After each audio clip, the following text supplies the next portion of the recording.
Till now we have discussed complex variables and Milne-Thomson method, Taylor series, Lorentz series. और इन सब problems में, इन सब topics में हमने काफी अच्छी प्रॉब्लम्स भी कर रखी हैं as a practice. Now we will see the new concept residue, how to find the residue. काफी इंपॉर्टेंट टॉपिक होता है, इससे अच्छे अच्छे क्वेश्चन बनते हैं. तो रेसिड्यू के दो केस हो सकते हैं. Case one, if z equals to z naught is a simple pole of fz, then how to find the residue? This is the simple logic. Residue of no need of write residue every time. Okay, res यानी sufficient होता है residue के लिए. तो residue of fz at z equals to z naught. ठीक है, क्या होता है formula? Simple, equals to limit z tends to z naught, और जो z माइनस जेड नॉट है इसे मल्टीप्लाई करते हैं एफ जेड फंक्शन में और लिमिट पुट करते हैं z tends to z naught. ये हो गया जब सिंपल पोल है one order. Suppose case two क्या है कि if z equals to z naught is a pole of order m, is a pole of order m, यानी कि सिंपल पोल नहीं है, ऑर्डर m का है. तो फिर रेसिड्यू कैसे निकालते हैं? Residue of F Z at z equals to z naught is equals to, ये फार्मूला होता है. सिंपल से मेमोराइज करेंगे. अभी इसमें हम एक एक प्रॉब्लम भी देख लेंगे तो everything will be clear. Okay, तो क्या होगा? Limit z tends to z naught 1 upon factorial of m minus 1, यानी कि अगर m ऑर्डर का पोल है तो फैक्टोरियल m माइनस 1 होगा और डिफरेंशिएशन भी m माइनस 1 ऑर्डर का होगा. यानी सपोज अगर पोल जो है 4 ऑर्डर का है तो यहाँ 1 अपॉन फैक्टोरियल 4 माइनस 1 यानी 3 और d3 अपॉन dz3, यानी डिफरेंशिएशन 3 बार करेंगे और z माइनस जेड नॉट की पावर 3, मतलब जो है वो तो f4 है तो 4 रहेगा, m रहेगा. ठीक है, into f. Now will see कि क्वेश्चन इस पे कैसे फ्रेम होता है. यानी हम एग्जांपल लेते हैं केस 1 के लिए. ठीक है, example 1 is for case 1. fz is given as z plus 1 upon z minus 2 z minus 4. ठीक है, z is equals to 2 and 4 are simple pole here. Simple pole. ठीक है, इसमें कोई डाउट नहीं है, ये दोनों सिंपल पोल है. जब ये दोनों सिंपल पोल हैं तो अब अगर हमें रेसिड्यू ऑफ एफ जेड चाहिए, रेसिड्यू ऑफ एफ जेड चाहिए at Z is equals to 2 पे. ठीक है, Z equals to Z naught पे रहते थे, अब ये जेड नॉट हो गया, ये इसके लिए जेड नॉट हो गया. सिंपल पोल है क्योंकि ऑर्डर 1 है. ठीक है, अगर एम का होगा तो सेकंड केस का फार्मूला रहेगा जेड इक्वल्स टू 2 पे निकालने हैं हम रेसिड्यू. क्या होता है फार्मूला? देखिए, limit z tends to z naught, z naught मतलब 2 तो z टेंस टू 2. ठीक है, फिर क्या करते हैं? z माइनस जेड नॉट, यानी कि z माइनस 2 से मल्टीप्लाई करते हैं तो z माइनस 2 से मल्टीप्लाई कर देंगे. फिर क्या करते हैं? fz को एज इट इज लिखते हैं, इस पूरे फंक्शन को एज इट इज लिखेंगे. ठीक है, z plus 1 upon z minus 2 and z minus 4. ठीक है, ये हो गया फंक्शन. z है ये 2 ना समझ. ओके, कैंसिल आउट, पुट कर दिए z को वैल्यू 2 को, तो क्या आ जाएगा? 2 पुट करेंगे 2 प्लस 1 अपॉन 2 माइनस 4, यानी कि 3, 2 में 4 का माइनस 2 तो माइनस लग जाएगा तो 3/2 ये हो गया इसका आंसर. ठीक है, residue of F Z at z equals to 2 will be minus 3/2. अब residue of F Z, residue of F Z at z is equals to 4. ठीक है, you can find this easily. z limit z tends to 4 क्या आएगा? z minus Z not, यानी कि z minus 4. फिर F Z as it is z minus 1 upon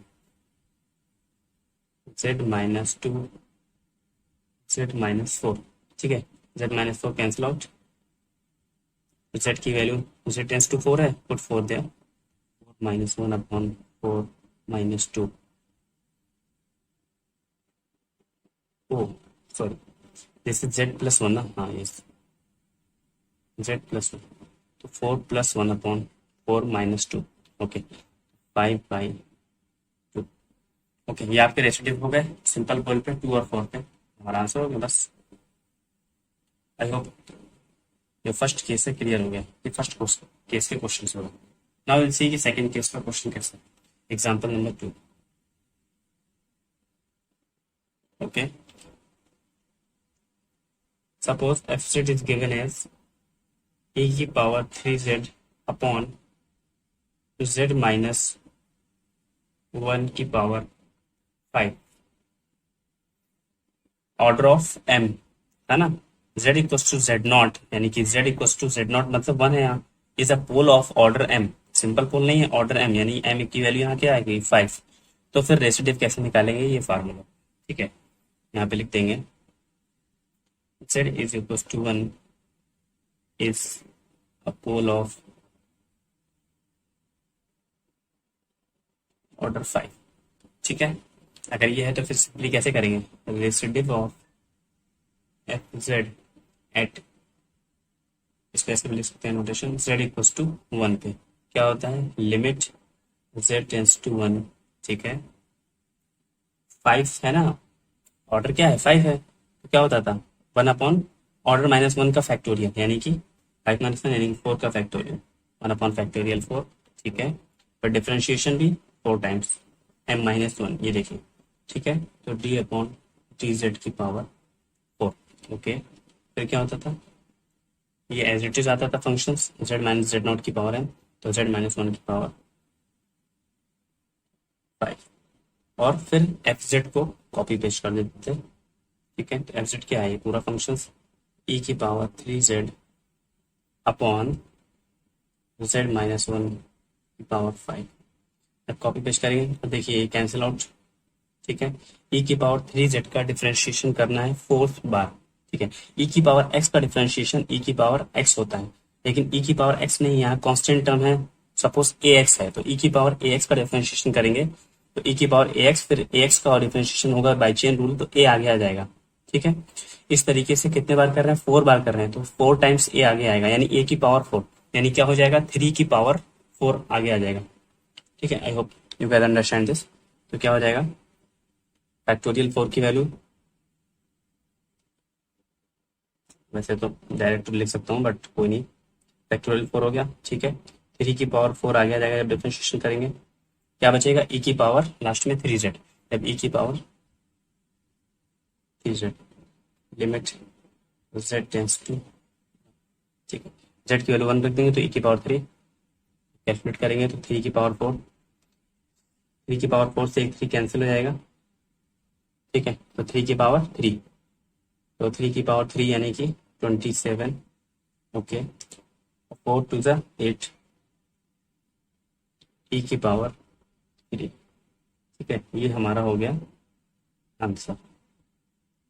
कोई भी मुश्किल आई नहीं, आई होगी, सिंपल हमने सॉल्व कर लिया। ये क्वेश्चन था e की power 3z upon z minus 1 की power 5, where z equals to 1 is a pole of order 5, ठीक है। सिंपल पोल था तो सिंपल कैलकुलेशन था, ऑर्डर 5 में ये फार्मूला लगता है, ये फार्मूला एक सिंपल है, तरीका मैंने बता दिया, z इक्वल z नॉट, जिस ऑर्डर का हो उससे एक कम वैल्यू का फैक्टोरियल लगाते हैं डिवाइड में, और उससे एक कम वैल्यू का यानी इससे कम वैल्यू का डिफरेंशिएशन करते हैं, और सिंपली उस पोल को जितने ऑर्डर का एज इट इज पुट करते हैं, और एफ जेड, जहाँ सिंपल पोल था सिंपल पोल पुट करके एफ जेड, यहाँ जितने ऑर्डर का था वो पुट करके एफ जेड।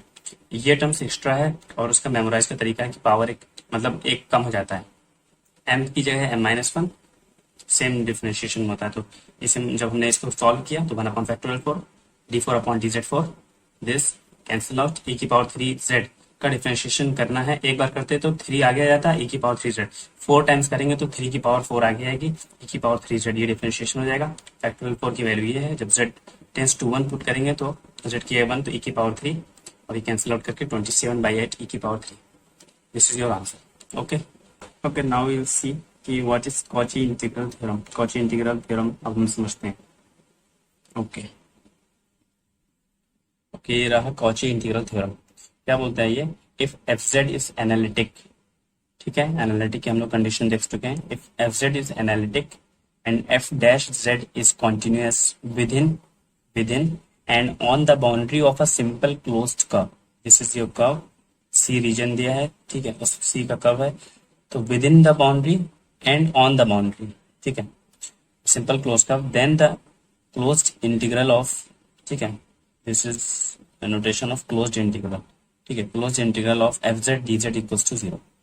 इसका सिंपल लैंग्वेज में अगर हम देखें कि इससे क्वेश्चन कैसे सॉल्व होते हैं, वो ये रहा एग्जांपल, एक क्वेश्चन लेके देखते हैं, आपको ये थ्योरम बिल्कुल समझ में आने वाली। The value of